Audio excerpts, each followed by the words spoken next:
Deci, practic, nu-ți faci un site și doar... Și lași așa, ai o prostie. Nu se face așa ceva. Nu, da, se face. 90% o facem așa. Cei mai mulți oameni o fac așa. Mulți clienți de-ai mei, asta vor un site. De care? Un site, domnule, vreau un site. Dar ce trebuie să facă site-ul tău? Nu știu, trebuie să fie site, că așa am primit bani de la fondurile UE. Bine. Dar sunt mulți așa. Și au alocate niște bugete destul de rezonabile pentru ceva ce ei nu știu că au nevoie. Adică ar putea să facă ceva cu adevărat folositor de banii respectivi. Exact. Site-ul ăla chiar ar putea să le aducă lead-uri, vânzări, ar putea să facă ceva. Mulți le fac doar că trebuie. Și pot să spun că un 20-30% din portofoliul meu e făcut așa. Lucru care este rușinos. Și din punctul meu de vedere, dar și din punctul lor de vedere a omului de business. Înțelegi?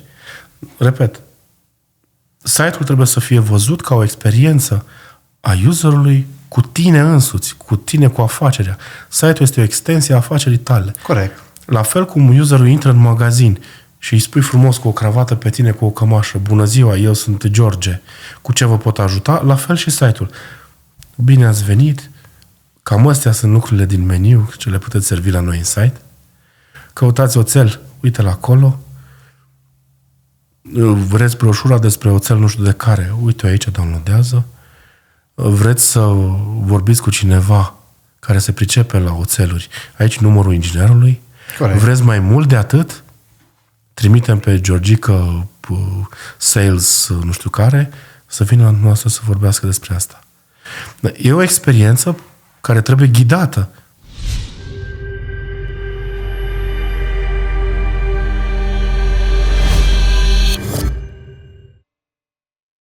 Salutare tuturor și bine v-am găsit la un nou episod de business.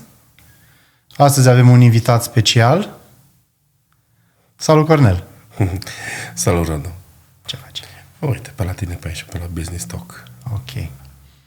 Cornel, în viziunea ta, în 2022, cât de importantă este prezența în mediul online a unei afaceri, indiferent de domeniul de activitate? Prezența online pentru mine înseamnă mai multe lucruri decât un site sau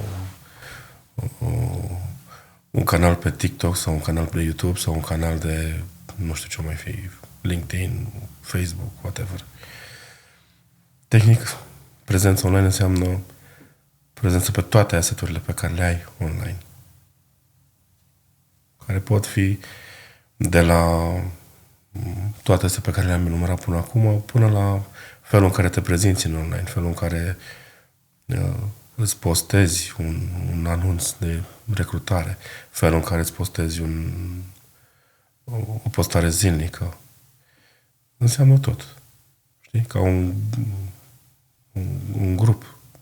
Totul unitar trebuie să arate într-un anumit fel și să expună către userii tăi aceeași idee pe care poți să o faci ca lumea de la început sau nu. Din experiența mea, cei mai mulți nu o fac.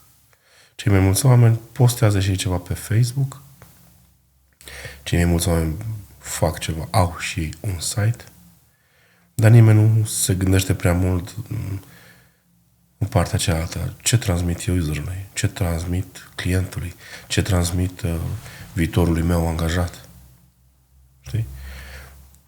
Da, mie îmi place să zic că eu nu sunt web designer, web development, web whatever.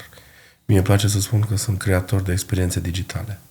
De ce? Pentru că toate asset-urile astea online, în momentul în care interacționează cu userul are o experiență plăcută Sau mai puțin plăcută. sau de cele mai multe ori indiferentă. De cele mai multe ori indiferentă sau evident și chiar de neplăcută. Știi?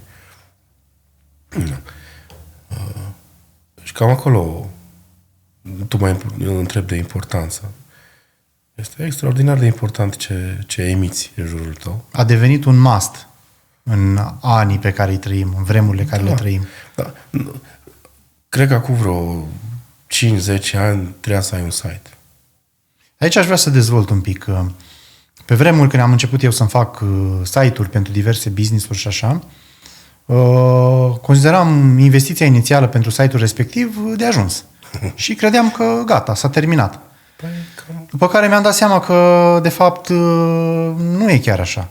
Contează foarte mult felul în care ai făcut site-ul, cât de mult ai investit în el, iar de-abia de atunci începe munca, cu adevărat, și investiția.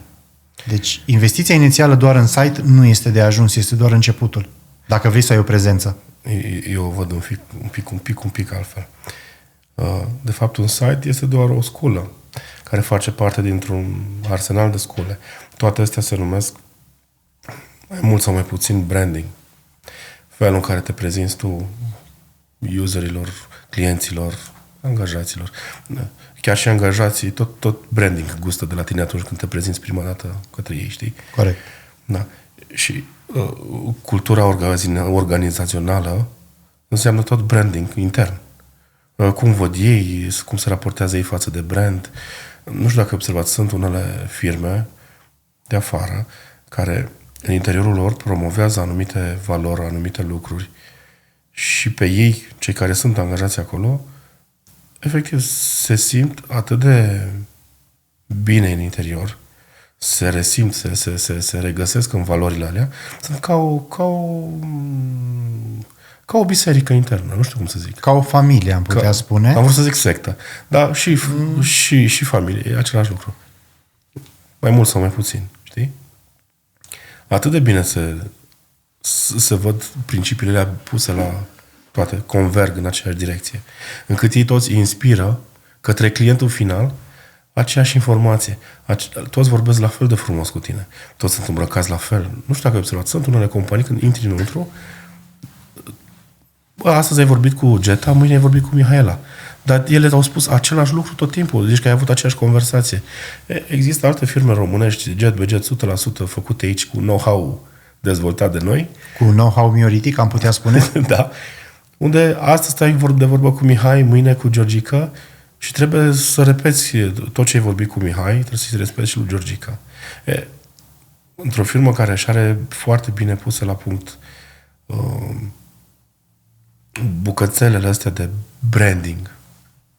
Da? Și Mihai și Georgica știu că la prima întâlnire s-a discutat despre asta, la a doua despre asta, la a treia despre asta, la a patra facem close-ul. Știi? Sunt niște pași pe care ei interni și le-au definit undeva. Când nu vorbim de asset-uri digitale, la fel. Întâi trebuie să-ți dai seama că ai nevoie de să te prezinți. E o chestie internă. Mentala ta a antreprenorului, să zic. Mie îmi lipsește ceva. Nu mă prezint bine. Ok, și ce îți lipsește? Nu îți lipsește un site. E ok, îți lipsește și un site, dar înainte de aia îți lipsește un mesaj. De ce? Ce sunt eu? Cine sunt eu? Ce vreau eu să emit în exterior? De ce fac ceea ce fac? Exact. Care e motivul pentru care fac ceea ce fac? Exact. Cu ce vin în întâmpinarea clientului diferit? Exact. Care e valoarea pe care o aduc? Ce-ți ofer? După ce ți le-ai pus cât de cât pe o hârtie sau în mintea ta măcar, ok, cum fac să eman toate nebunile astea pe care le-am scris eu aici? Hopa, către cine le eman? Cine e targetul meu? Cine e clientul meu? Pe cine îmi doresc eu? Cine este audiența mea? Exact. Vezi? De toate, de fapt, fac parte, eu zic că din branding, unii spun că din marketing, unii sunt tot un conglomerat care fac cam același lucru, da? Dar trebuie să ți le definești. Aha, și mi-am dat seama că trebuie să targetez către cineva. Aia e audiența mea. Sunt tinere, 18, 25, 30 de ani, hodorogi, antreprenori. Cui mă adresez eu? Știi? La tine e fain. Îți cam dai seama către cine te adresezi, da? Da, noi ne adresăm strict mediului de business și antreprenorilor. Exact. Acum, dacă sunt și persoane din afară care vor să înceapă un business sau vor să intre în lumea asta antreprenorială și nu prea înțeleg ce înseamnă, au de cules multe informații prețioase care le pot ajuta pe viitor. Exact. No, eu, în emisiunea ta, cam asta le recomand lor. Știi? Lor care vor să înceapă ceva, Sunt și nu numai aia care vor să înceapă, că sunt și oameni care au început și le-au făcut după ureche și își dau seama, au ajuns la un anumit nivel în care își dau seama că nu se mai pot prezenta așa. Au ajuns la un anumit nivel unde parcă eticheta contează. De ce se uită ăsta așa la mine și la concurența altfel? Ce are concurența în plus? La prima vedere, concurența are în plus un site. Dar nu are doar atât. Are un plan, o strategie bine pusă la punct. Și acolo vine partea cu site-ul. Știi? După ce ți-ai pus cât de cât cine sunt eu, ce doresc, cine e audiența mea, cum ajung la audiență, uite, site-ul este un tool prin care aș putea ajunge la audiență. Facebook-ul este un tool prin care aș putea ajunge la audiență. LinkedIn-ul, YouTube-ul, TikTok-ul, toate sunt tool-uri cu care poți să ajungi la o audiență pe care inițial ar trebui să ți-o fi definit cândva. Nu să arunci numai informația, poate se prinde de cineva. Deci, în viziunea ta, cea mai importantă este strategia. Exact. Să ai o strategie, să ai un plan. Da. După care să acționezi. Exact. Iar restul sunt doar pași mărunți sau mai puțin mărunți în ideea strategiei. Dar la fel, strategia nu trebuie să fie mamă ce am compus eu aici, 10 pagini de strategie. E suficient să ai o pagină bine scrisă, să-ți rămână în cap în permanență și să urmeze ea 4 pași pe care ți-ai pus acolo ca o mantra. Niște în fiecare obiective. zi, asta fac. Ce pas am mai făcut azi pentru a... Niște obiective clare, adică. Exact. Ce am mai făcut azi să merg înaintea, în accomplish-uirea, cum să zic, în îndeplinirea obiectivelor mele. Astăzi am bugetat 500 de euro pentru un site. Ok, sunt de ajuns ăștia 500 de euro. Acum vin la întrebarea ta. Ok, să zicem că sunt de ajuns să-l pun online. Dar după aia mai trebuie marketat. Cum îl marketăm? Da? După aia trebuie să mai ajungem în fața audienței. Cu ce ajung în fața audienței? Că site-ul arată cum arată. Cum ajung? Că nu am niciun follower pe Facebook. Cum dau share? Am 10 prieteni toți. Ce fac cu ei? Și acolo intră partea asta altă de promovare. Promovare pe Google, promovare pe Facebook, promovare pe LinkedIn, promovare pe unde ți-ai definit audiența inițial. Știi? Da. Și cam acolo văd eu rolul site-ului. Și legat de buget. 500 de euro, acum sunt 500 de euro. Ok, poți să ai o prezență decentă cu 500 de euro în online liniștit. Da. Dar aia nu înseamnă nimic. Mare lucru. Asta am vrut să spun. Un site de 500 de euro, mie mi se pare că n-ai făcut nimic, doar ai aruncat 500 de euro.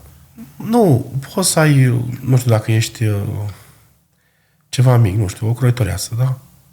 Și îți faci un simplu site de prezentare. Am făcut un site unde îmi pun rochile zi de zi, lună de lună, fac și un canal de Facebook pe el sau ceva. Dar asta nu înseamnă că vei vinde prin intermediul lui. Sunt oameni care și-au construit, iar acolo implică timp, implică implicare, de fapt, știi? Să stai acolo, să-ți faci audiență, să-ți crești comunitate în jur. Înțelegi? Păi, ok, dar... Doamna aia croitoreasă, doar că și-a făcut site-ul și l-a lăsat acolo, nu o să se întâmple absolut nimic. Nimeni nu o să vină să caute vivianadressings.ro. Cine Dumnezeu e vivianadressing.ro? Dacă nu aude de ea pe undeva, fie pe un canal de mămici, fie pe un grup de mămici care se îmbracă nu știu cum, deci, undeva a trebuit să dea peste tine. Și dacă tu n-ai fost acolo să-ți promovezi business-ul, site-ul sau nu știu ce, nu o să dea de tine nimeni. Indiferent ce site de 500, 2000 sau 10.000 de euro ți-ai făcut. Bun, dar atunci vine următoarea întrebare. Dacă ești antreprenor, om de business, freelancer, ce ești tu, da? Se presupune că trebuie să faci bani ca să-ți plătești facturile. Nu prea mai ai timp să faci social media marketing, să faci site-uri, să ți-l faci singur ca să nu dai bani al cuiva. Văd un pic diferit. Ca să pornești în antreprenoriat, trebuie să ai bani. Păi e sigur că sunt oameni care consideră că te apuci de business atunci când vrei să faci bani. Da, banii au mai multe fețe, să zic așa. Banii înseamnă, din perspectiva mea, o altă față a timpului. Da? Cu banul nu cumperi altceva, doar timp. Timpul tău, timpul meu, timpul colegului tău, timp. Aia cumperi cu bani. Nimic altceva. Produsele, de fapt, sunt timp pe care eu l-am economisit vreau să mă duc să-mi cumpăr o undiță. Băi, mă duc să culeg eu un alun șmecher care stă să facă nu știu ce. Îl belesc, îl curăț, îl fac, îl pun la uscat nu știu cât timp, să aibă nu știu ce rezistență până fac eu niște calcule. Îmi dau seama că trec vreo 2 ani de zile până fac undița perfectă. Mă duc fain frumos era să zic un magazin ăsta faimos, așa, nu-i fac reclamă, dar pot să-i fac. Da, mă duc și îmi cumpăr o undiță de gata. Ăsta e timpul pe care l-am economisit eu în ăștia 2 ani, să nu mai pun undița la făcut, să nu mai culeg alunul, n-a fost bun. Da? Eu cumpăr, de fapt, timpul meu. Mi-l cumpăr. Timpul tău prețios pe care nu ți-l mai dă nimeni înapoi. Odată trecut, nu-l mai primești înapoi. Exact. Banii îi faci și îi pierzi, dar timpul nu-l mai primești înapoi. Corect. Dar acum, valoarea timpului, fiecare ar trebui să știe propria valoare a timpului lui. Uite, am observat o chestie foarte, foarte interesantă așa la unii oameni de business, să zic. Vor ei să le facă pe toate. Pe principiu, de ce să-i dau bani și celuilalt? Și încearcă ei să le facă pe toate și într-un final, nu știu dacă mulți nu-și dau seama. Și aici e o problemă gravă când nu-ți dai seama. Că de fapt nu faci nimic. Păi, până la un anumit punct, când ești un startup, da? De asta ziceam că trebuie să ai timp. Trebuie să ai bani. Când ești la început de tot, banii pot însemna niște fonduri. Ai tu de la mama 100.000 de euro și ai început o afacere. Dar poate n-ai. Poate ești ca mine, n-ai bani de nimic. Ai bani de un domeniu, o idee și restul banului este investiția mea, aportul meu ca timp. Da? Timp să-mi fac site-ul, timp să mă documentez, timp să-mi fac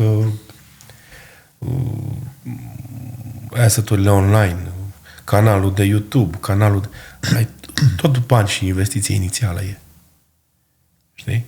Deci până la un anumit punct poți ajunge fără bani, să zic așa, cu bani puțini. Da, în momentul în care chiar vrei să faci un business, ca să... Trebuie să începi să delegi, trebuie să începi să știi că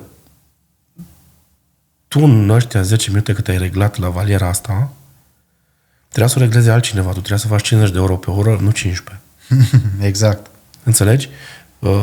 Timpul pe care am stat să fac un logo, eu trebuia să închei un contract. Trebuia să fac 15.000 de euro, nu 150 de euro. Da? Dar sunt niște lucruri pe care eu așa le văd. Fiecare antreprenor trebuie să treacă ușor prin ele. Unii au avut noroc să se nască antreprenori de la mama, de la tata, știi? Eu n-am fost așa. A trebuit să trec prin fiecare etapă. A trebuit să gust și partea de jos, că n-am avut timp. Am avut doar timp, da? Și zona asta în care deleg, dar a fost greu să-mi dau seama că trebuie să deleg. Asta e o problemă, să știi, destul de gravă din ce am observat.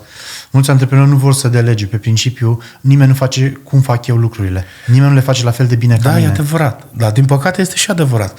Că avem și partea asta a culturii românești unde cei mai mulți suntem învățați de mici că lasă așa că merge așa. Și e o mare problemă asta. Pentru că end result-ul nu este 100% cum ar vrea ownerul, cum ar vrea antreprenorul. Cum s-ar dori ca cum antreprenorul dorește să emane către userii lor, bă, uite, asta e calitatea cu care vreau să ajung. Uite-te la Dacia. Deci Brandul? Dacia noastră. Brandul auto? Da.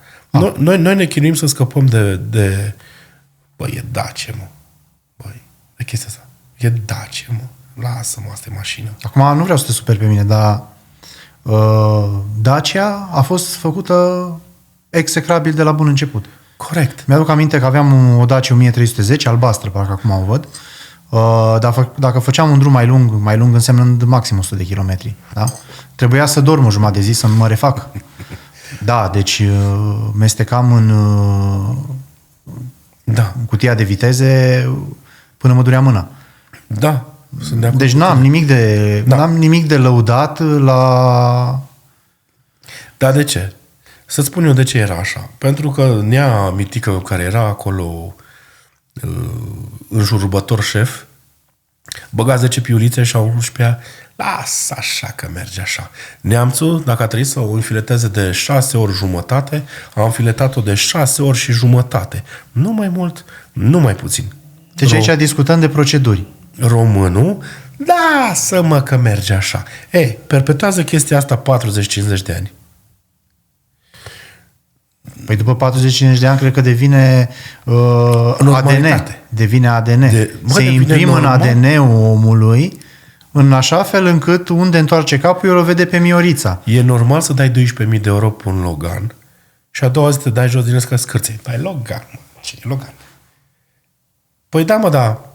Dădeai 12.500 și luai, nu știu, un Toyota Aygo, ceva, un pitic. Orice la mâna a doua. Nu merg la mâna a doua, că deja te întinzi la lucruri mult mai high-end, știi? Dar nu. Ceva de la ăștia, de la japonezi. Păi și japonezul la fel. 6 jumate și de 6 ori jumate. Nu-și bat joc. Dar aia e așa, cultura de muncă sădită și cultivată nu 2 ani. Nu 20 de ani de antreprenoriat românesc. Vorbim de sute de ani. De 100 și ceva de ani ăștia fac mașini nemții. Japonezii la fel. Sud-coreenii la fel. Și nu-și bat joc. La noi avem chestia asta cu lasă așa că merge așa. Și să revin la întrebarea ta, nici patronul de asta este setat să facă el tot până la capăt, pentru că el știe că vrea să ducă un produs în spate către clientul final, are o viziune ăla. S-a gândit el prima dată să facă o firmă despre, nu știu, șuruburi maro. I-a venit lui în cap să facă niște șuruburi maro care nu mai există nicăieri pe piață. Da? Corect. Bă, ăla a visat ceva.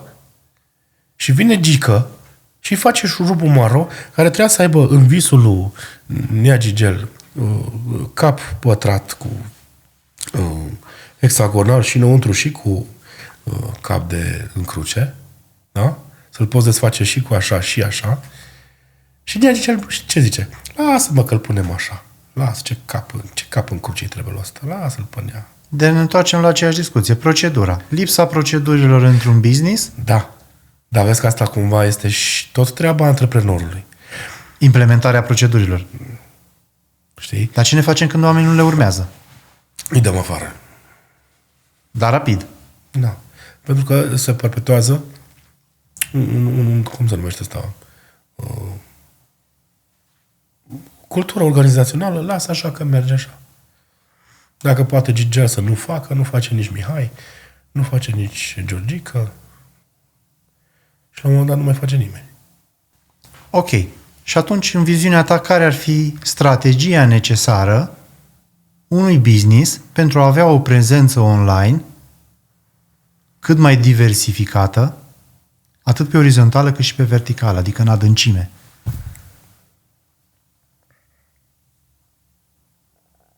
Întâi trebuie să ai o strategie. Exact. Dar poate antreprenorul respectiv nu se pricepe la chestia asta. Bun, atunci când nu te pricepi, de fapt, în mod normal ai 2 posibilități. 3. Da? O faci tu din mintea ta acum românește, lasă că mă descurc eu știu să o fac și pe asta. Tipic. Da. 2. Angajezi pe cineva intern care să ți-o facă cum trebuie. Mai mult sau mai puțin. Nu știi ce angajezi, dar l-angajezi și pe ăla poți să-l tragi la răspundere și nu știu ce. Degeaba îl tragi la răspundere dacă nu e o persoană competentă și potrivită acțiunilor respective. Dar dacă nu l-ai angajat, responsabilitatea angajării e tot a ta. Corect. Știi? Tu l-ai angajat incompetent. Uh-huh. Aia e. Și 3, externalizare totală către cineva care face servicii de genul ăsta, care poate să-ți arate un portofoliu de succese. Nu știu cum să zic altfel. Am înțeles. Știi? Uite, l-am ajutat pe Georgescu, l-am luat compania cu nu aveau nimic, astăzi au atâtea asset-uri digitale, atâtea user pe zi, pe lună, atâtea lead-uri venite din încheiare. Avea un site, nu înseamnă nimic dacă el nu face ceva pentru tine. Un site Cei mai mulți oameni nu înțeleg care este rostul unui site. Un site este ca un angajat part-time pe care nu-l vezi niciodată, nu te deranjează cu nimic, dar care răspunde la câteva întrebări simple oricui, oricând. Noaptea, la 3 noaptea, cuiva îi vine în cap, cine naiba și ce face nu știu cum, SRL. A căutat pe net, i-a găsit site-ul ăla și acolo vede, face asta, ăsta e serviciul pe care, uite, și eu mi-l doresc, și deschide la 12 și uite, acolo e adresa. Asta trebuie să facă un site. Ok, dar dacă te găsește, poate nu te găsește, poate te găsești doar tu pe tine. Atunci e prost făcut. Știi doar tu că ai un site acolo, dar nimeni nu știe de tine. Ăla e prost făcut. Trebuie să existe un site care să fie bine făcut, să fie găsibil. Știi cum e? E ca și când ai locui undeva într-o pădure, departe, și tu știi că locuiești acolo, că ai adresa acolo, dar nu știe nimeni că tu locuiești în pădurea respectivă. La fel e și cu mediul online. Asta se numește SEO, optimizare motor de căutare, pe anumiți termeni, pe anumite cuvinte cheie. Vrei să te găsească cineva după un anumit serviciu, îți faci optimizare SEO pe serviciul respectiv. Vrei să fii găsit după numele tău ca business, îți faci optimizare pentru chestia aia. De, asta zic, un site, în primă instanță, cea mai low instanță ar trebui să fie acel angajat pe care nu-l vezi niciodată, care răspunde la astea 3-4 întrebări simple, basic. Mai departe, dacă vrei să ai ceva mai avansat, da? Începi să-i pui un magazin online, începi să-ți pui, unii numesc asta vitrină online, unde îți expui foarte bine produsul în tot felul de ipostaze. Uite, așa funcționează. Atâta facem pe minut, pe oră, pe nu știu ce. Sau îl duci mai departe, unde poți să-ți cumpere produsul respectiv. Ăsta e produsul, atâta costă. Uite aici 1000 de poze, uite aici videouri cu el, uite aici o grămadă de lucruri. Dar iară, ăla de fapt ce e? E tot un angajat pe care nu-l vede nimeni, dar deja este un salesperson. Nu e o doamnă de la secretariat care doar de la 1 la 2 ne puteți găsi. Știi? Știi? E ceva mai mult de atâta. Eu văd foarte mulți antreprenori în România care dau 15-20 de mii de euro pe o mașină în leasing, care este primul sau al doilea lucru pe care îl fac ei după ce și-au pornit afacerea. Și nu au nici un site sau un site minimal care să spună 2 lucruri simple despre el. Da, dacă ar fi să gândești că un angajat cu jumătate de normă te costă, nu știu, e vreo 3.000 de lei, cred că minim pe economie la full time, te costă vreo 1.500 de lei pe lună un angajat cu jumătate de normă, iar într-un an de zile e 150 de milioane, ia 3.000 de euro. Da? Păi și tu îți faci calculul că merită sau nu merită 500 de euro să dai pe un site? Când doamna asta part-time te-ar costa în mod normal 3.000 de euro pe an. E foarte simplu. Nu dai 500 de euro că ți se pare, vai, Doamne, că te-am dat un rahat de site. Nu-ți fă un rahat de site, fă-ți un site cum trebuie. De 2.000 de euro pe lună să-l faci. Dar gândește-te că ăsta îți aduce altceva. Fie îți face vânzări, fie ar trebui să-ți aducă lead-uri. Lead-uri care să se transforme în vânzări. Dar trebuie să știi să folosești tool-urile astea. Trebuie să înțelegi rostul lor.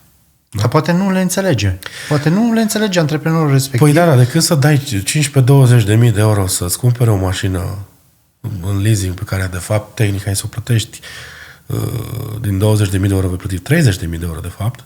Da? Care oricum nu e a ta până nu achiți integral. Și în momentul în care ai achitat-o integral, are un sfert din prețul pe care l-ai plătit în total. Da.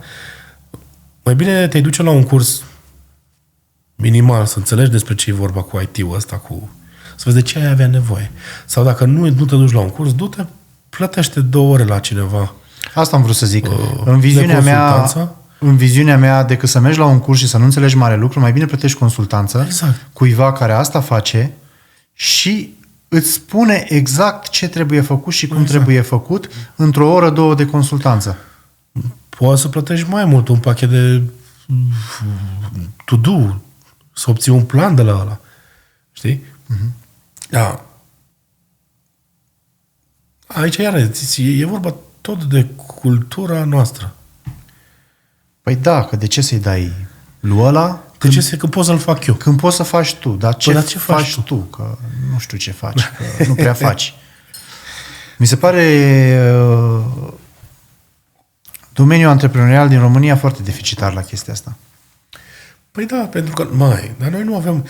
Eu țin minte când, în 2000, când am terminat eu liceul și dădeam la facultăți, toată lumea se înghesuia la facultăți de economie. La drept și la psihologie nu se înghesuia nimeni? Și la drept. Mai ales la cele de privat. Da. Dar, în principiu, toți vreau să fie economiști. Inclusiv... Da. Da. Din atâtea sute de economiști, mii de economiști cât au ieșit în 5-10 ani, atâtea generații de economiști, da? Niciunul nu prea este antreprenori adevărați. Că acolo nu prea înveți nimic la facultatea aia. Dar stai puțin să ne înțelegem. Că antreprenoriatul nu poți să-l înveți de la niște angajați. Aici ajungem. Deci dacă persoanele respective care predau economie, da, ar fi antreprenori la bază, atunci da, ai avea ce învăța. Dar altfel nu ai ce să înveți. Pentru că un antreprenor, în primul rând, nu stă pe salariu. Aici am vrut să ajung. Cu cât îl vei plăti tu pe, nu știu, pe Nea Țiriac să vină să-ți explice 2 ore la facultate cum stă treaba cu antreprenoriatul? Nu cred că ți-ai permite suma respectivă, în primul rând, și cel mai bine a ieșit dacă că vorbeam de domnul Țiriac, dacă și-ar face timp și ar fi o plăcere pentru dânsul să vină să împărtășească din experiența dânsului. Da, gândește-te câți oameni ar plăti să-l asculte pe domnul Țiriac să vorbească dumneavoastră despre antreprenoriat. Deci, ceea ce înseamnă că antreprenorii nu au timp de așa ceva. Da. Nu au timp. Și dacă îi plătești, ei nu au timp. Te duci așa, Nea Țiriac e SF, mi se pare așa, regele absolut la noi. Da, dânsul este la un alt nivel. Da, ai pe aici, pe la noi, prin Brașov, mai e, nu știu, Ghenia, nu știu care. Sunt tot felul de omuleți. Dar așa n-au vreme de stat și de frecamenta. Nu. Înțelegi? Și mai e o chestie. De ce ar împărtăși ăla gratuit? Exact. Lucrurile pe care le-am învățat cu bani, că fiecare fail te-a costat. Exact. Fiecare faliment te costă. Mai mult, mai puțin, relații, bani, multe lucruri. Știi? De tot zic același lucru, că un antreprenor adevărat e ăla care oricâte falimente ar avea, are și încă o ridicare în plus. Știi? Da. Deci dacă oricând ești dispus să o iei de la zero și să faci același lucru, înseamnă că știi ce faci. Toți care am început de jos, toți am avut multe business-uri, le-am băgat în faliment. Îți dau un exemplu, eu. Am foarte multe business-uri. Pe majoritatea le-am falimentat din cauza mea, că n-am știut ce să fac. Iar cealaltă parte care le-am falimentat pentru că am început fără sursele financiare necesare. Am crezut că poți să te apuci și cu mai puțin bani. Dar nu e așa. Da, zis afacere și afacere. Oamenii trăiesc cu impresia că ca să faci bani, te apuci de afaceri. Nu e așa. De afaceri te apuci atunci când ai bani suficienți, când trăiești deja bine, dar nu ești mulțumit, dorești mai mult și ești și capabil.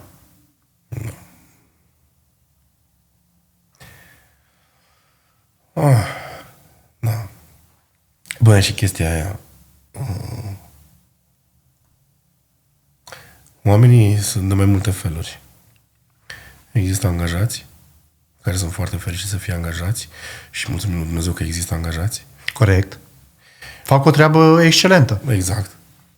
Există freelancer.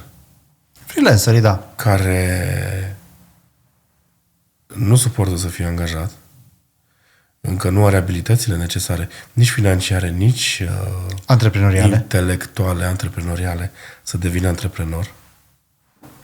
Și acolo poate nu o să fie niciodată antreprenor, dar sigur nu o să mai fie niciodată angajat.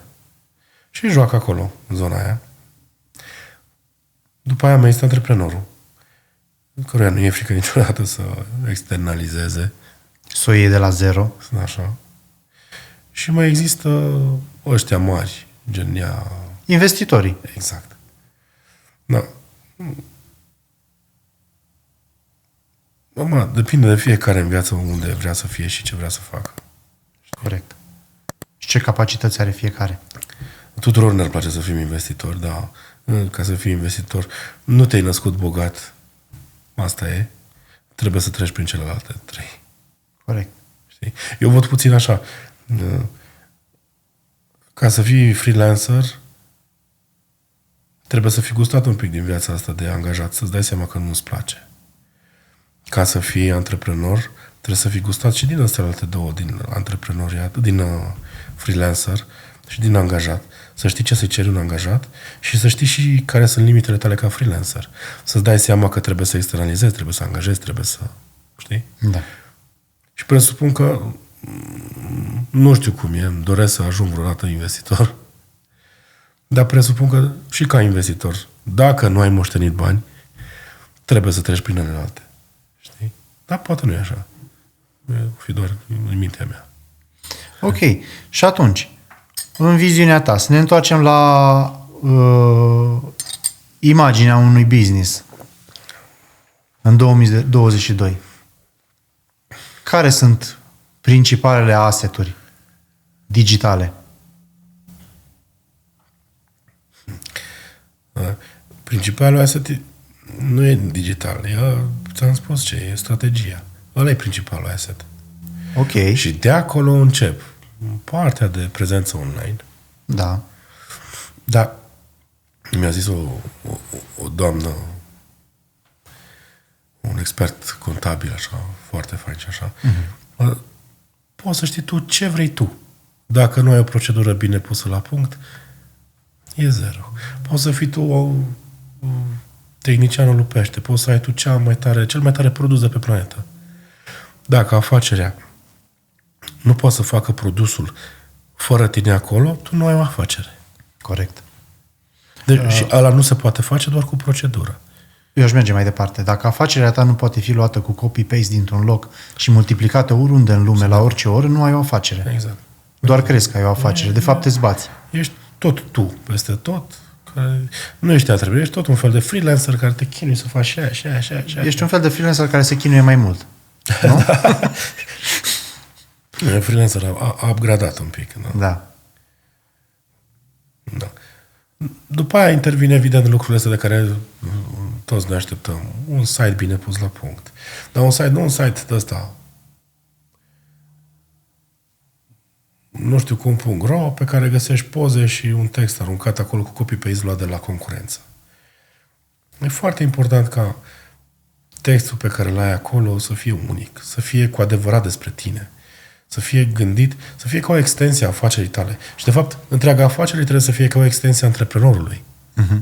Știi? Dacă antreprenorul nu simte de adevăratele, afacerea lui trebuie să fie verde. Știi? Tu te dai că ești mare antreprenor verde, bio. Eu sunt în secolul 21. Și te duci acolo și stau așa dosarele și hârtii. Păi nu ești verde, tati. Trebuie să fii digital 100% în secolul 21. Cine vrea să fie digital? Poate nu toată lumea e verde. Mai sunt și care sunt de altă culoare. Dacă vrei să fii verde. Dacă asta este, cum zice, valoarea pe care vrei să o expui tu către userii tăi. Uh-huh. Știi? Și sunt lucruri care se văd. Adică nu poți să zici că sunt verde când nu sunt verde. Când eu tai copaci ca să... Uh-huh. Știi? Ok. În afară de site, ce altceva ar mai fi nevoie? Prezențele astea în toate mediile posibile. Da. În primul rând îți trebuie o imagine unitară. Corect. Da? Deci o imagine grafică unitară? Noi zicem branding, zicem caiet de branding. Adică corect. Îți arată logo așa, alea sunt culorile tale, dar nu doar atâta. În principiu, astea sunt fonturile, ăsta este tipul de mesaj, către cine mă adresez, cum, felul în care mă adresez. Că Orange, de exemplu, întotdeauna, dacă ai observat, se adresează cu tu, cu ție. Mai personal. Alte companii se adresează tot ce înseamnă grupul țiriac, se adresează la dumneavoastră, altfel. Înțelegi? Felul în care sunt în reclamele pe care le ai, felul în care sunt îmbrăcați oamenii. Unii sunt mai scorțoși, mai o cravată, alții sunt casual în reclamele lor, știi? Alții se adresează mămicilor care stau cu vai, că sunt cu nu știu cum, nu știu ce. Toate lucrurile astea se găsesc, de fapt, ar trebui să se găsească, dar nu prea se găsesc, într-un manual de branding. Atunci discutăm despre un manual de branding care ar trebui să fie conceput de cineva care asta face și care are o viziune largă și experiență în domeniu și care să impună în acel manual Felul în care arăți. Peste tot. imaginea afacerii respective. Poate nu e brand deja, dar e o afacere. Nu. Dar sunt mulți care acum, nu știu, au făcut nu știu ce fabrică de... Uite, sunt la Săcelă niște băieți, fac niște sobe de teracotă. Ok. Dar sunt atât de bine vândute prin Italia și așa, nu prea au avut nevoie de branding. Astea sunt sobele lor, comenzile au venit într-una, te-am mers. Deci discutăm de marketing din gură în gură. A avut omul un Cel mai contract, eficient a în avut viziunea mea. o chestie, nu știu. Ideea e că a ajuns atât de bine, încât omul și-a realizat că, bă, de ce vând eu numai ăsta în Italia? N-ar trebui să mai vând și în altă parte? Ba da. Păi și cum le vând astea? Hai să-i găsim un nume decent. Ok. Hai să le împachetăm într-un anumit fel. Hai să vedem ce mai face concurența pe planeta asta. Ea cum se împachetează? Cum se prezintă? Ok, avem nevoie de un nume, că sobe din săcele.ro nu e ok. Da. Da? Mai ales când vrei să le vinzi internațional. Da? Îi găsești un nume frumos, îi găsești un loc pe piață. Da? Îi găsești o imagine. Cui te adresezi? Ca cu o sobă de teracotă nu prea poți să te adresezi ăstora care vor să fie eco-bio. Deși, știi? Trebuie să știi spotul publicitar când îl faci, ce vor purta oamenii de acolo, cum vor vorbi, unde va fi plasat spotul ăla publicitar. Mă întrebai mai devreme de asset-uri digitale. Da. Totul pornește la ceea ce vrei să facă un site. Știi? Vrei doar să fie acolo o prezență? Să știe lumea de tine? Să fie ca un orar? Sau să vândă. Sunt mai multe lucruri. Vrei să le spună userilor tăi unde să te găsească? Vrei să captureze lead-uri? Vrei să fie el un generator de lead-uri pentru vânzările tale, pentru oamenii tăi de vânzări? Vrei să vândă efectiv? Da. În funcție de ceea ce vrei, există tipuri de site-uri, dar în general de asta se pornește de la ceea ce îți dorești și atunci se face ceva custom pentru tine. Știi? Dacă vrei să ai de exemplu, cui trimiți tu produsele tale către vizualizare? Ce îi trimiți să le ia? Trebuie să-i trimiți o soluție de gata, făcută, gândită cu totul. Adică adresa lui de mail trebuie să fie capturată la tine. Cum o capturezi? Trebuie să-i oferi ceva ca el să-ți ofere adresa lui de mail. Eu nu mai îmi bag adresa de mail oriunde. Cândva le băgam oriunde. Orice, bag adresa și nu știu ce. Acum sunt foarte sunt foarte atent. În momentul în care îmi bag adresa de mail undeva, trebuie să obțin ceva de calitate. Ceva ce să merite. Trebuie să oferi acel ceva care merită userului tău. Da? Am văzut site-uri care oferă diverse ghiduri, diverse tips and tricks, diverse lucruri, sau sunt site-uri cu abonament, unde ți-ai băgat user parolă și primești săptămânal, nu știu, sunt alea de pariuri sportive, dau tot felul de tips-uri pe ce să pariezi. Member zone-uri. Sunt anumite site-uri unde userii plătesc pentru conținutul respectiv. Ce faci tu cu site-ul ăla? Cum o aduci userul ăla la tine în site? Cum îl faci să ajungă să scoată cardul? Că pe tine asta te interesează, să faci o vânzare, mai mult sau mai puțin. Că vânzarea este despre, 2 tone de oțel. Cumva trebuie să ajungi la omul ăla care are nevoie de alea 2 tone de oțel. Da? Cum ajungi la el? Fie în timp i-ai oferit niște know-how gratuit, un curs gratuit pentru care a trebuit să-și bage cu adresa aia de mail undeva, despre oțel, despre cum se face, cum se folosește, nu știu.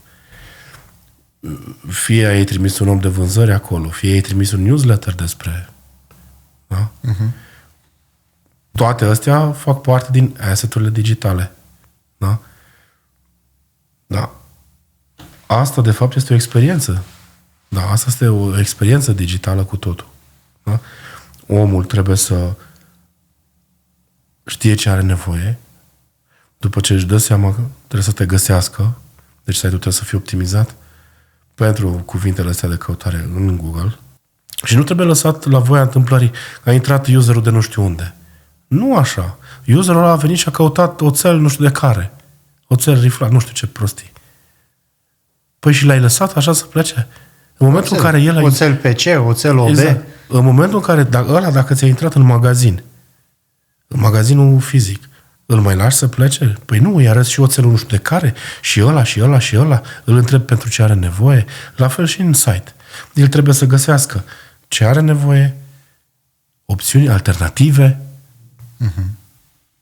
Da, acum gândește la mâncare.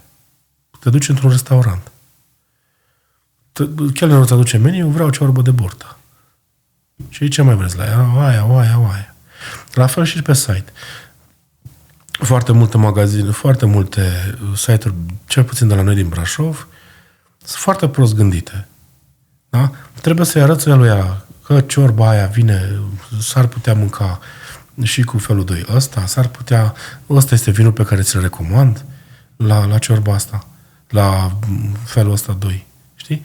Sunt niște lucruri care nimeni nu le gândește. Pur și simplu aruncă acolo niște rahaturi, aruncă acolo niște produse în meniu și le lasă așa. Deci nu au strategie de marketing. Tu ai nevoie cumva în site și de urechea chelnerului care îți spune vă recomand asta merge bine cu asta. Acum, astea trebuie făcute cu cap. Da, hai să lămurim un lucru. Acum tu vorbești de SF-uri. Tu vrei să se implementeze chestia asta într-un site? Trebuie. Pe când în majoritatea restaurantelor fizice nu vine chelnerul să spună că meniul acesta ar merge și cu meniul celălalt. Și v-aș recomanda și un vin nu știu de care. Da. Nici fizic nu există așa ceva. Și vrei să implementezi online? Există, dar în 5% din cazuri. Se vor cerne și astea. Hai să vezi că oamenii... Eu simt chestia asta. Toți oamenii ne upgradăm. Mai învăți, mai citești, mai nu știu ce. La fel cum ți-ai cultivat gustul pentru nu știu ce tip de carne, ai început să-ți dai seama că ai băut un vin mai bun, ai renunțat la vin pentru un coniac, nu știu ce. La fel faci și pentru... Gândește la mașină, tot mai vorbeam de Logan. Da? Ai condus-o pe aia 1300. 10. Da? Albastră. Așa. Ai trecut, ți-ai făcut upgrade la Loganul ăsta, mai nu știu ce. Ai scrâșnit din dinți când ai văzut că ai cumpărat o nouă și ai închis ușa și tot bate vântul în ea. Și mașină nouă. Te trăgea curentul afară și te arunca în câmp. Ei mai dat o șansă și totuși când te-ai dus la alternativa de la nemțească, să nu dau nume, da? Și mai ieftină cu jumătate de preț, ți-ai dat seama, opa, ăsta e un upgrade. Și ți-ai cultivat gustul și pentru asta. Ai văzut că scaunul ăsta altfel. Altfel stai la 1000 de kilometri față. Poate e electric. Ai văzut? Poate e cu încălzire și răcire. Ai văzut? Deci, ok, poate nu e în atenția fiecăruia. Da? Dar ușor oamenii își dezvoltă și își cultivă gustul pentru chestia asta. Ceea ce fac magazinele foarte mari, acum o să zic, cel mai mare magazin online din România, nu știu ce secret, Emago. Ei acolo au într-adevăr o experiență, un flow al userului. Ăla intră pe prima pagină, intră la oferte sau vine din reclama făcută undeva, un online, intră unde trebuie, cookie-urile alea îți citesc preferințele, au văzut ce ți-a plăcut. După nu știu cât timp îți aruncă un mail și îți spune ai văzut produsul ăsta s-a mai ieftinit cu 5 lei. Hai vină un pic și te mai uită pe site, poate mai găsești un produs, dacă nu ăsta, poate altul similar, poate ne mai lași 10 lei. Deci, acolo este experiență digitală. Aia este experiență cu userul, unde vii și revii și ai grijă de el, îi mai oferi un produs similar, nu ăla pe care l-a căutat neapărat. deci vrei să spui cu alte cuvinte că site-urile realizate cum trebuie au un customer journey al clientului Așa, exact. foarte bine pus la punct. Așa ar trebui toate site-urile să aibă. De la Nea Ion, care vinde, nu știu ce poate să vândă, șuruburi, ar trebui să existe un customer journey. Foarte bine pus la punct. Exact. Ăla intră din Google, că Nea Ion nu are bani de reclamă, da? A căutat șuruburi maro, cu capul pătrat, le-a găsit, trebuie în 2 clicuri să ajungă în coș și la card. Și gata. Nu să mă încurce cu 7.000 de conturi, cu 7.000 de detalii inutile. Înțelegi? Implementezi. Sunt tool-uri de la Google, sunt tool-uri de la nu știu cine, care știu să-ți țină minte carduri, știu să-ți țină minte tot felul de date, tot felul de nebunii. Te poți lega la ele, să ți le implementeze, să ai autofiluri, autocorecturi, tot ce vrei tu, ca să îmbunătățești experiența userului final. Da? Ai văzut că intri pe anumite site-uri acolo sus și scrii șurub și el îți face autocomplete și îți dă o grămadă de rezultate. Exact. Păi aia înseamnă să vină întâmpinarea clientului, că poate nu știu ce șurub vreau. Poate mi-aduc eu aminte așa că e șurub, șurubel, șurubăluț, nu știu ce era. Dar nu sunt sigur. Da. E și când îți vine cum se numește ăla se numește Elasticsearch, mă rog, niște termeni complexi. Da. Primii care l-au făcut au fost cei de la Amazon. Pentru că ei aveau milioane de produse acolo și ți arăta fain frumos în autofilul ăla și produsul și pozuca mică acolo lângă el, instant îți dai seama dacă despre asta mă gândeam sau altceva. Știi? Marea majoritate l-au preluat și cu un setuleț de 700-800 de euro poate să facă asta astăzi. Știi? Da, lucrurile au mai evoluat, lucrurile s-au simplificat, există tot felul de galerii de funcții, tot felul de chestii care se pot implementa open source. Sunt soluții pentru fiecare buzunar. Dacă există voință și dacă există cerință pentru asta. Dar cei mai mulți vreau un site. Ok, da. Ca să existe cerință pentru asta, cel care cere trebuie să știe de ce are nevoie în primul rând și să vină cu cerințe specifice. Da. Dar omul respectiv poate nu știe. De ce nu știe? Nu este IT-ist. Nici nu trebuie să fie. Trebuie să știe ce vrea în primul rând și pe să ducă, îl rog frumos să se ducă la, nu știu, top 3 firme pe care le găsește în zona lui, să plătească niște ore de consultanță, că mai bine plătești, nu știu, 2 ore de consultanță decât să arunci cu 3.000 de euro. Da, cred că ești mult mai ieftin dacă cumperi consultanță în primă instanță și nu-ți trebuie foarte multe ore, cred că o oră, 2, cineva care asta face zilnic, uite cum ești tu. Da? Vine omul la tine, stăm de vorbă. Da, stați de vorbă, contra cost, dar îi spui exact, fără să piardă el timpul cu tot felul de research-uri pe care poate le înțelege sau nu sunt sau nu folositoare și în care îi spui exact de ce are nevoie. Nu iese mai ieftin? Incomparabil. Mult mai ieftin. Incomparabil. Și soluții, dai și soluțiile, nu? Dacă e cazul. Există, uite, de exemplu, eu fac chestia asta regulat. Sunt platforme, magazine online, care contra unui abonament de 20, 30, 50 de euro pe lună, îți oferă un magazin la cheie. Nu sunt așa de customizabile, nu le poți face ca atunci când faci un site complet al tău, unic. Nu, e aceeași chestie. Dar pentru cineva care vrea să încerce, nu vrea să dea 5.000 de euro pe un site, în 3 luni de zile ți-ai dat seama dacă ești capabil sau nu să ai afacere online. 30 de euro ori 3 luni, ori 5 luni, sunt 150 de euro versus 3, 4.000, 5.000. Adică recomand să închirieze o platformă, evident, asta să vadă dacă funcționează. Nu, să vadă dacă el este capabil să administreze așa ceva. Dacă este capabil să administreze, corect, dar poate... Sunt multe lucruri și sunt foarte... Deci sunt atât de multe informații care vin de avalma la un moment dat, te sperie. Știi?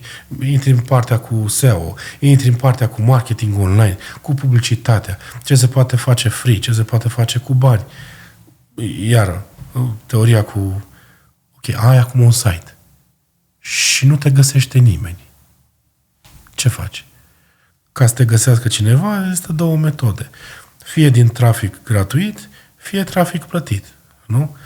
Traficul gratuit înseamnă optimizare, motor de căutare, SEO, cuvinte bine scrise, articole, revenit, timp investit. Timp, foarte mult timp și know-how investit. Exact. Care nu toți ni-l permitem să-l alocăm. Dar nu se întâmplă instant. Și cu costurile necesare, costurile aferente necesare. Exact. Dar tu vrei vânzările să întâmple azi. Exact. Nu numai că vrei, ai pornit afacerea, trebuie să vinzi. Da? Și există varianta alternativă de a-ți aduce trafic, a-ți aduce clienții pe site-ul tău de informații, site de servicii, site de vânzări, whatever, cu plată. Și atunci intervin Google Ads, Facebook Ads, mă rog, nu se mai numesc Facebook, acum se numesc Meta, whatever. Da, Instagram Ads, tot ce înseamnă ad-uri plătite. Exact. Astea două sunt principalele două surse de potențial clienți. Nu sunt clienți până nu scos cardul. Sunt doar potențiali până în ultima secundă. Exact. Da. Dar vezi, uite, sunt oameni care, când e vorba să plătească pentru a găsi un client, li se pare scump. Dacă le zici că trebuie să plătească până la 30-35%, da, din valoarea produsului ca să-l vândă, li se pare scump. De ce să fac treaba asta? Păi atunci vinde altfel. Cum vinzi altfel? Păi da, asta e o problemă de matematică pe care trebuie să-și o rezolve el ca antreprenor. Exact. Că el, înseamnă că el nu-și înțelege business-ul foarte bine. Eu cred că nu și-l înțelege deloc. Deci gândește-te la un baton de ciocolată. Batonul ăla de ciocolată să fie vândut în toate cartierele, prin toate buticurile, prin toate chioșcurile, trebuie să aibă un gust decent. Prima chestie. Produsul să fie decent. Că nu poți să vii sub media. Că nu-și mai are rostul. Da? Le-am probat pe toate. Trebuie să aibă un brand, nume, ceva, catchy, să fie ușor de ținut minte. Dă-mi un chewy, dă-mi un ceva. Știi? Da. Da? După aia, ambalajul trebuie să fie atractiv și distinctiv. Adică distinct de celelalte. Rapid să-ți sară în ochi față de celelalte 10 bare. Cam greu în ziua de azi. Că toate arată cam la fel. Știi? E greu să faci ceva unic. Da, mi-a plăcut aia de la ai noștri cu rom. Știi? Au pus steagul, ți-au dat un gust din copilărie. Chiar și merg pe chestia asta. Dar e super fain ca brand. Mi-a plăcut foarte mult ideea de aia și... Simplu și la obiect. Da. Da. Ad-urile pe TV. Toate astea au costat. Spoturile. Când intri pe YouTube, pe Facebook, pe toate alea îți apar. Înțelegi? Toate alea costă. Alea sunt tot marketing. Intră tot în costurile de știi? De promovare a produsului sau serviciului respectiv. Pe ciocolata aia, nu știu, un leu, nu știu cât e una, 2 lei. Dar din leu ăla, 30% sau poate mai mult sunt banii de promo a producătorilor. Da? Că, efectiv, probabil ciocolata aia o fi costat 20 de bani, 30 de bani. Dar și ăla trebuie să câștige. Trebuie să câștige și oamenii ăștia care au făcut parte de promo. Trebuie să câștige și Google-ul. Și acolo se duc cea mai mare parte din bani. Cea mai mare parte, da. Trebuie să câștige și nea Facebook, domnul Zuckerberg. Trebuie să câștige și doamna Leanța care le aduce în magazin și le vinde și ea. Toată lumea trebuie să câștige. E un lanț acolo și firma de distribuție care l-a adus la doamna Leanța. Toată lumea trebuie să câștige. Și din leu ăla, de fapt, ciocolata a fost 20 de bani. Explică chestia asta domnului care vine. Eu am de vândut sutiene. Un sutien, mă rog, lejerie intimă, da? Costă 100 de lei în site-ul lui. Când i-am spus că o să coste 20 de lei o achiziție, și-a dat ochii peste cap. Nu a mai fost ok. Dar dacă stai să o gândești foarte, foarte bine, prețul ei trebuie să aibă inclus în acel preț, acel 120 de lei. Și marketingul. Evident. Costurile de marketing. Bineînțeles. Că altfel nu faci nicio treabă. De ce crezi că cei de la... Iară dau nume. Cei de la Booking au 15%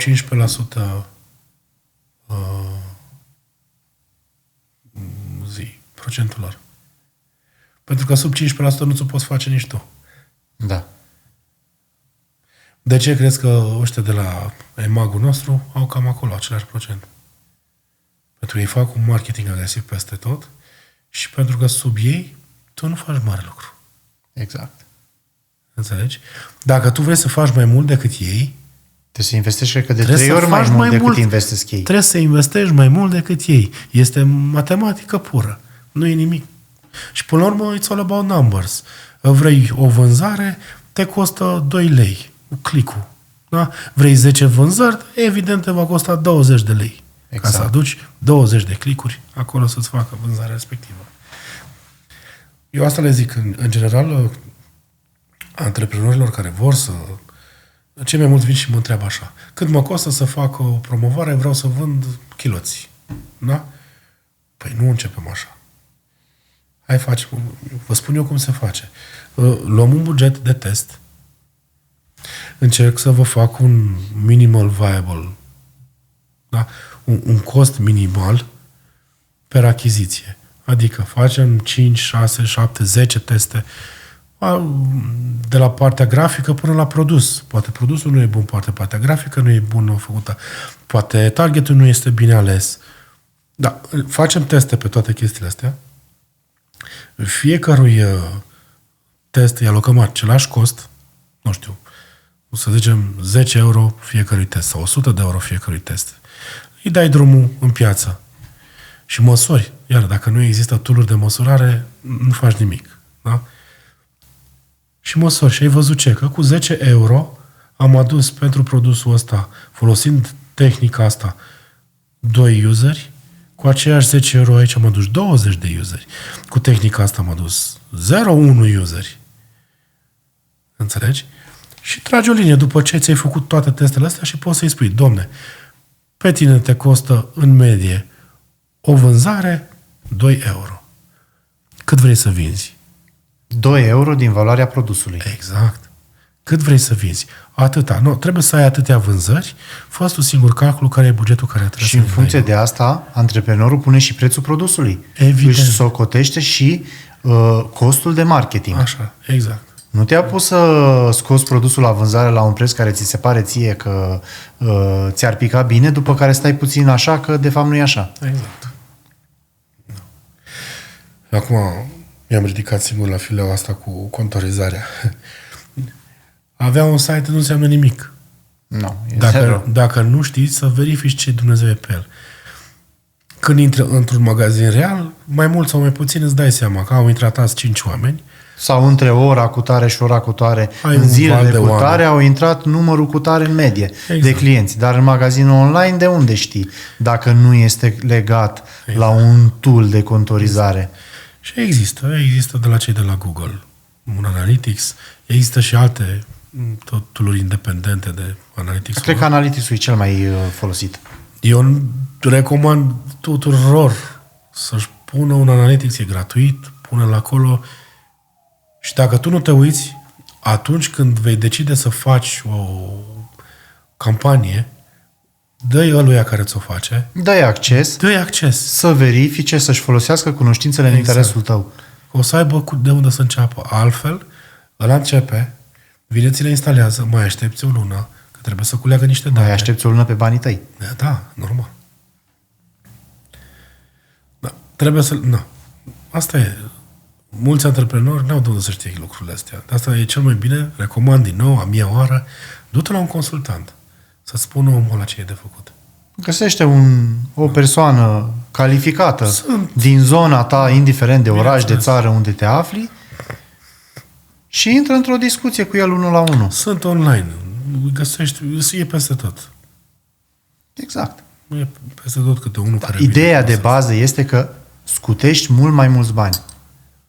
Da. Scutești bani, câștigi bani, de fapt. Bani și timp.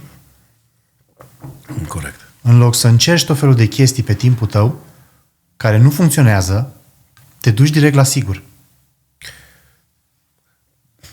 Iar mai e o chestie. Nu există direct la sigur. Există aceeași bucățică de care o povestesc eu, trial and error. Trebuie să încerci, că sunt strategii diferite pentru fiecare tip de produs. Fiecare nișă are o altă strategie, un alt target, are un alt mod de abordare a clientului. Tu trebuie să găsești pe cineva apt, capabil să încerce. Și tu trebuie să ai răbdare cu ăla, să încerce. Că nu merge. Ce merge să vinzi cauciucuri nu e același lucru cu a vinde sutiene. Targetul e diferit. Oamenii ăia își fac rostul pe asset-urile astea digitale pe Facebook diferit. Unii se uită la filme cu mașini, alții se uită la domnișoare fără mașini. Fără mașini, corect. Da? Sunt complet diferite și trebuie ajuns la ei în modul ideal. Sau ca să dau exemplul tău, una este să vinzi oțel de diferite calități și întrebuințări și alta este să vinzi batoane de ciocolată, da? Evident. Targetul este altfel, altul, Normal. costurile sunt altele, strategiile sunt altele, strategiile de promovare. Ok. Mă gândeam acum că site-urile astea de vânzări, cei mai mulți oameni se gândesc că ele se fac așa. Astăzi mi-am pus produsul sus, pe site, și de mâine îmi vin clienții. Ei, surpriză, nu e chiar așa. Total greșit. Da. În mod normal, trebuie să ai o strategie și aici. Strategia asta, mai mult sau mai puțin, se traduce în sales funnels, funnel de vânzări. Funnel, cum să-l traduc? În fuior? Pâlnie. În pâlnie. O pâlnie de vânzări ar fi în limba română. Exact. Ce e o pâlnie de vânzări? Exact. Trebuie să o vezi exact ca o pâlnie. E o chestie pe mai multe niveluri, unde de sus de tot intră lead-urile, adică acei potențiali clienți. Care ar putea fi interesați de produsele sau serviciile tale. Și care, pe măsură ce își structurează lucrurile în cap, elimină lucrurile care nu și le doresc, ajung la produsul pe care și-l doresc, sunt sigur că și l-au dorit și au bugetat banii pentru asta și apasă pe butonul de cumpără. Ăla a devenit client. Mai există și o parte a doua a sales funnel-ului, unde te ocupi de lucrurile post-vânzare. Deci în partea de sus îi aduci din diverse medii. Îi aduci din Facebook, îi aduci din YouTube, îi aduci din canale de tot felul de nebunii. Îi aduci să fie interesat de fie de brand, fie de tipul de produs, fie de, nu știu, despre mașini. Da? Tu nu spui din prima că îi vinzi tobe auto, nu știu de care, de inox. Omul ăla acolo sus a venit dintr-un filmuleț pe YouTube unde a văzut că faceți drifturi sau nu știu ce Dumnezeu faceți acolo. În filmulețul ăla, cineva undeva a lăsat un link sau a pronunțat un nume de site sau ceva. Intri acolo sau te-ai băgat într-o listă și se tot îngustă funnel-ul ăsta până când el ajunge la un moment dat să-și bage adresa de mail undeva. Ăia îi trimit niște newslettere cu piese, newslettere cu alte filmulețe cu mașini. Și ușor, ușor se creează o relație cu o comunitate care au aceleași interese, mai mult sau mai puține. Nu îi spui încă că vrei să-i vinzi toba de eșapament cu nu știu ce. Pentru că nu vrei să-i vinzi doar toba cu de eșapament. Da? Vrei să-l ții acolo? Poate îi vinzi și colierul care fixează toba de eșapament, nu?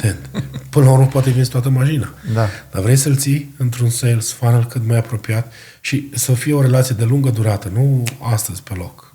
Da? Asta face EMAG-ul cu noi. Ne arată și aia, ne arată și aia. Îți arată și un ceas care merge la telefonul tău, un smartwatch care îți controlizează bătăile inimii. Nu-l cumpere azi, dar îți rămâne acolo în cap. Îți mai trimite un newsletter cu nu știu ce. A văzut că ți-ai cumpărat un smartwatch luna trecută, luna asta ce o să facă? Pentru că a venit frigul, o să-ți bage și un treadmill, cum zice, o bandă de alergat. Ca să alergi în casă. Da, nu se știe. Poate merge, poate nu. Dar el ți-a trimis newsletter-ul. Dar astea ți le trimite automat, sistemul, nu-i așa? Sunt sisteme care trimit automat, sunt sisteme care nu. Dar ele, în principiu, toate sunt gândite ca un sales funnel. Da? Totul aduci tot mai aproape de produsul și chiar dacă a cumpărat la un moment dat, încerci să-l menții în continuare. Să menții o relație cu el pentru viitoare alte produse pe care ai putea să le vinzi. Aici discutăm deja de retargetarea clientului, nu-i așa? Și retargetare și diverse operațiuni post-vânzare, cum ar fi garanția. Eu îl țin pe el acolo, în ideea că are un an garanție sau nu știu cât, dar poate în timpul ăsta mai vreau o modificare, mai vreau nu știu ce. Este acolo, este în baza de date, poate să vină la tine tot timpul, tu poți să apelezi tot timpul la el. Sunteți într-o relație. Deci un sales funnel are o formă de clepsidră. Intră, fac vânzarea și te ocupi de ei în continuare după vânzare. Retargetare, post-vânzare. Exact. Și cumva îi întorci înapoi în partea de sus. Da, menții în continuu relația cu ei, cu newslettere, îi ții interesați cu tot felul de lucruri pe care le-au căutat ei când te-au găsit prima dată. Că dacă tu i-ai oferit filmulețe cu mașini, nu poți jos să-i dai filmulețe cu... Ciocolăți. Da. Nu are logică. Știi? Dar trebuie să-i ții acolo, să găsești cât mai multe lucruri despre clientul tău. Asta, iară, datele astea, de asta îți face Google acum mulți bani. Că el știe ce mănânci, unde mănânci. Deja a strâns tot felul de date. Și va strânge în continuare. Google știe ce mănânci, Google știe unde ai mâncat, Google știe că ți-a plăcut sau nu, că ai dat un review mai înainte. Google știe că săptămâna trecută ai mâncat acolo și îți face o sugestie, poate vrei să mănânci și săptămâna asta. Facebook-ul, la fel, a văzut că ai mâncat de 3 ori, nu știu unde, că ți-ai dat check-in. Astăzi îți face un reminder, nu vrei să-ți dai iar o check-in acolo? Mă rog, sunt multe lucruri. Și amândouă companii mari fac bani din același lucru. Pe asta fac, de fapt, colectează date. Exact. Ei te scan. Bine, e urât ce zic. Și un pic invaziv, dar așa merge treaba. Păi asta e adevărul, nu-i deloc urât, ăsta e adevărul. Unii oameni poate nu sunt conștienți de ce se întâmplă. E invaziv, mie